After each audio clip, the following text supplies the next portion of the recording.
Hello students, स्वागत है आप सभी का हमारे यूट्यूब चैनल पर जिसका नाम है सौरभ क्लासेस फॉर हिस्ट्री। मैं सौरभ आप सभी के सामने आज एक नए क्लास के साथ उपस्थित हूँ।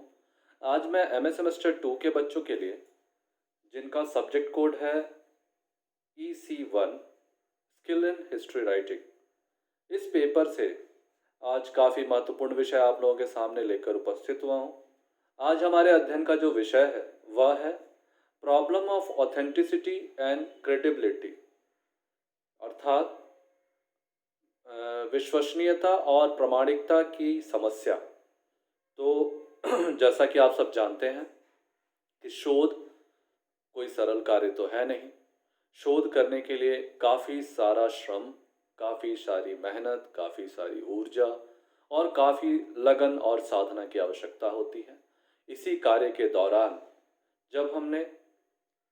जब किसी प्राप्त स्रोतों का जब हम प्रामाणिकता और उसकी विश्वसनीयता को आकलन करते हैं और जब यह संतुष्ट हो जाते हैं कि वह जो हमारे पास प्राप्त तथ्य संकलन या डाटा जो भी उपस्थित है वह सभी सामग्रियां सही हैं, सच्ची हैं, तभी जाकर हम उन स्रोतों के आधार पर अपना शोध कार्य प्रारंभ करते हैं। तो चलिए बिना समय गवाए हम अपने इस विषय को प्रारंभ करते हैं।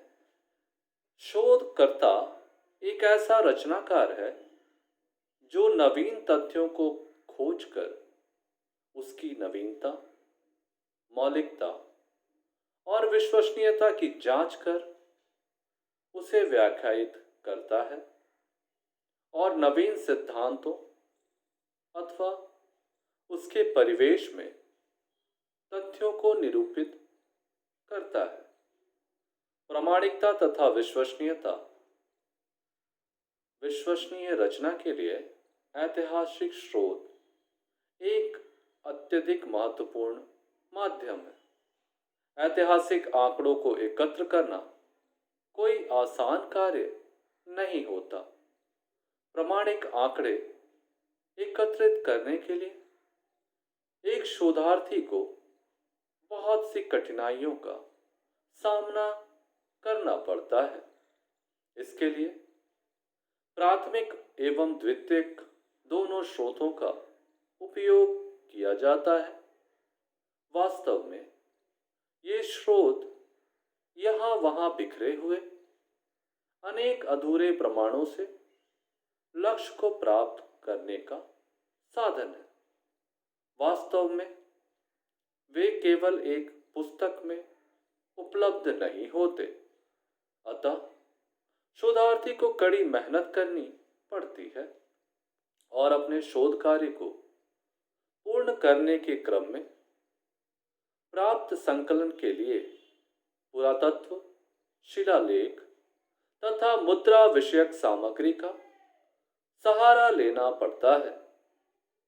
एक योग्य तथा विद्वान का तथ्य संकलन के दौरान अनेक कठिनाइयों का सामना करना पड़ता है, लेकिन वह अपनी बुद्धिमानी से और अच्छे प्रयासों से यह कर सकता है। अब हम एक एक करके समस्याओं को समझेंगे कि प्रामाणिकता और उसकी विश्वसनीयता के संदर्भ में हमें किन किन समस्याओं का सामना करना पड़ता है। सबसे पहली जो समस्या हमें देखने को मिलती है वह है नामों की समरूपता अथवा पहचानने में कठिनाई।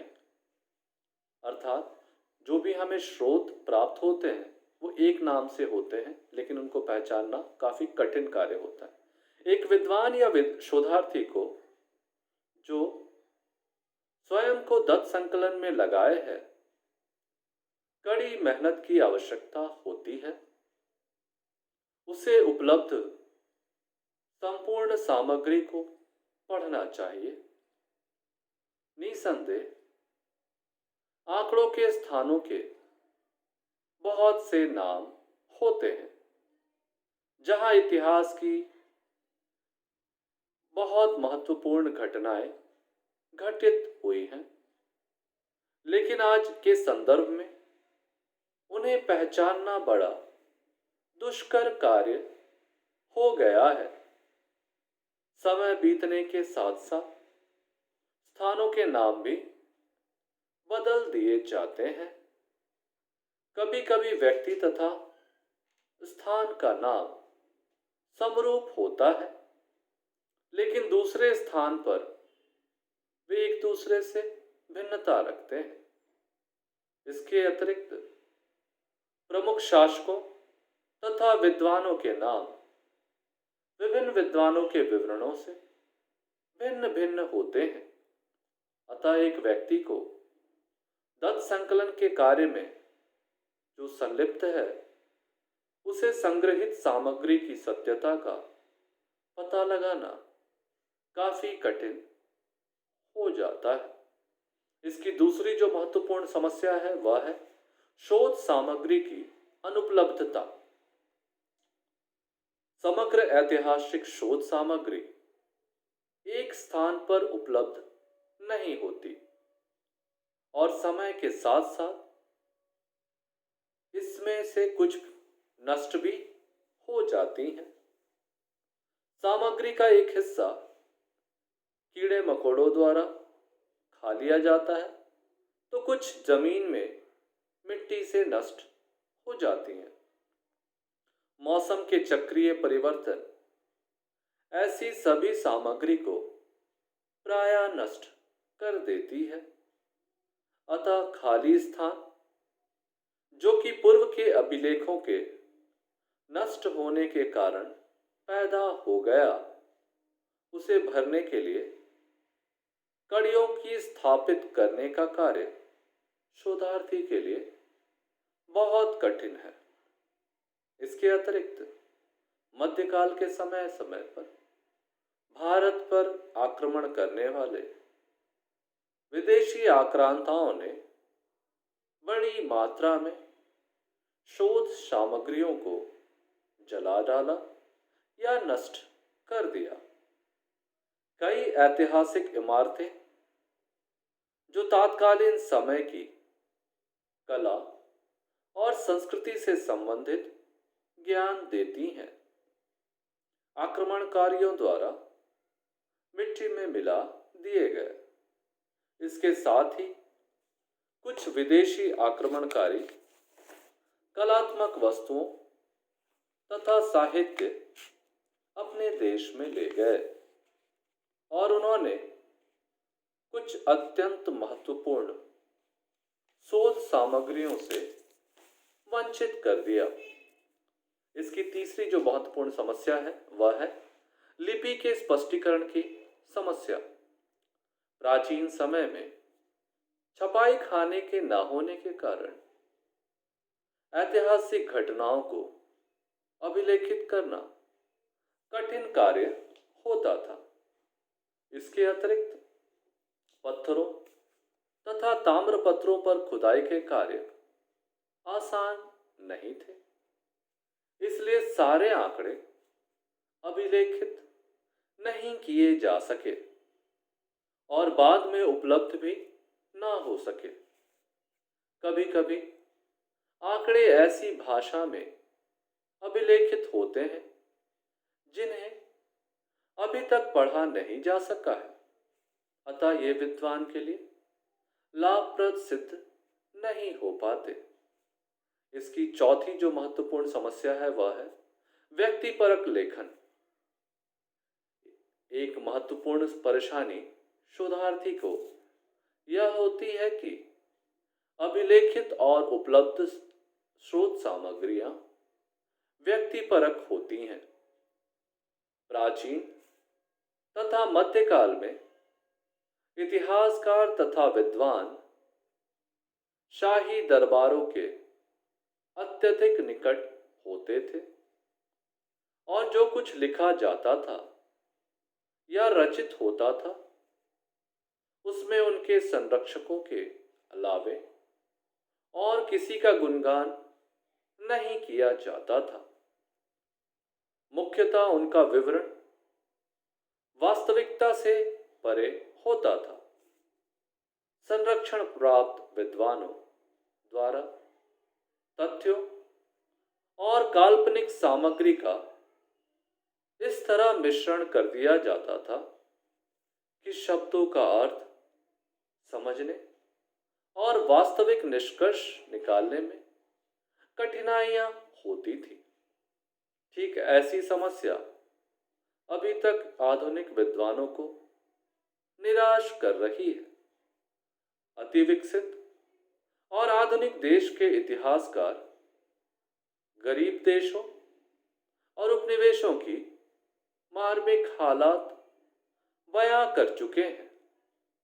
अतः उनके सांस्कृतिक योगदान तथा विरासत की पूरी तरह से उपेक्षा की गई है।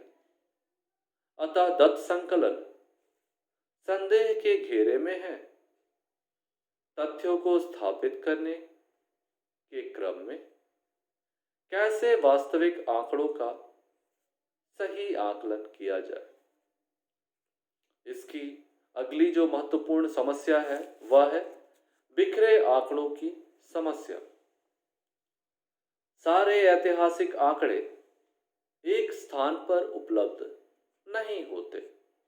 अतः एक शोधार्थी को बिखरे हुए आंकड़ों का संग्रहण में अनेक कठिनाइयों का सामना करना पड़ता है। अधिकांश आंकड़े जो युद्धों, बादशाहों, वंशों को दर्शाते हैं, विभिन्न राज्यों में बिखरे पड़े हैं और एक शोधार्थी को आंकड़ों का संकलन करने के लिए एक लंबे क्षेत्र की यात्रा करनी पड़ती है। कुछ आंकड़े इधर उधर बिखरे होते हैं और पहुंच के बाहर होने के कारण शोधार्थी को काफी दुख भी पहुंचाते हैं। बड़ी मात्रा में सामग्री को आक्रमणकारियों द्वारा अपने साथ ले जाया गया और अपने पुस्तकालयों और पुरा विभागों में रख दिया गया। अतः शोधार्थी का विदेश जाना और अधिक कठिन हो गया और आवश्यक आंकड़ों को एकत्रित करने का कार्य भी कठिन हो गया है। इससे शोधार्थी का धन और समय दोनों ही नष्ट होते हैं। अतः एक शोधार्थी के लिए बिखरे हुए आंकड़े एकत्रित करना काफी जटिल समस्या होती है। इसके साथ साथ एक और महत्वपूर्ण समस्या है जो है गोपनीय सामग्रियों की प्राप्ति में कठिनाई। आंकड़ों की गोपनीयता एक दूसरी समस्या है। कुछ आंकड़े जो राष्ट्रीय अभिलेखागार में रखे हुए हैं या सरकारी कार्यालयों में हैं, वे शोधार्थी को उपलब्ध नहीं कराए जाते, यह तर्क देते हुए कि ये गोपनीय है, ये शोधार्थियों को नहीं दिखाए जा सकते हैं। यदि गोपनीय अभिलेख किसी विद्वान को दिखाए जाते हैं तो दो देशों के मध्य संबंध बिगड़ते हैं अथवा विभिन्न धर्मों तथा समुदाय के व्यक्तियों में तनाव उत्पन्न हो जाता है। तो दत्त संकलन के मार्ग में गोपनीयता की समस्या भी काफी महत्वपूर्ण समस्या मानी जाती है, जो उसकी प्रामाणिकता को संदिग्ध करती है। इसके साथ साथ व्यय की भी एक जटिल समस्या देखी जाती है। इन संसार में बिना धर्म के कोई कार्य नहीं होता। दत्त संकलनों में अधिक धन की भी जरूरत होती है। शोधार्थी को आंकड़ों के शोध में इधर उधर भटकना पड़ता है। कभी कभी उसे कई दिन के लिए एक स्थान पर ठहरना भी होता है। इसके लिए धन की आवश्यकता होती है। आंकड़ों को एकत्रित करने के लिए विदेश भी जाना पड़ता है और इसके लिए अत्यधिक धन की आवश्यकता होती है। प्रायः एक शोधार्थी जिसकी आमदनी का स्रोत कम है, उसे यात्रा, रखरखाव, ठहरने तथा टंकन के लिए बड़ी दिक्कतों को झेलना पड़ता है। वस्तुतः वह अपने को चिंता मुक्त महसूस नहीं करता। अगर आंकड़ों के संकलन के दौरान उसको किसी संगठित संस्था से कोई मदद या सहारा ना मिले, तो व्यक्ति या संस्थाओं के साथ जो आवश्यक आंकड़े रखते हैं, संबंध बनाने में कम समस्याएं नहीं आती। यह पूर्णतया विद्वानों की योग्यता और प्रभाव पर निर्भर करता है कि उनके साथ कैसा व्यवहार करता है और कैसे वह आंकड़ों को एकत्रित करता है। प्रायः प्रत्येक व्यक्ति पत्रों, अभिलेखों, हस्तलिखित ग्रंथों को दिखाने में अरुचि दिखाते हैं, क्योंकि वे इन्हें अपनी व्यक्तिगत संपत्ति समझते हैं। यदि शोधार्थी उनके साथ सौहार्द स्थापित करने में सफल होता है, तभी वह अपने उद्यम को प्राप्त कर पाता है।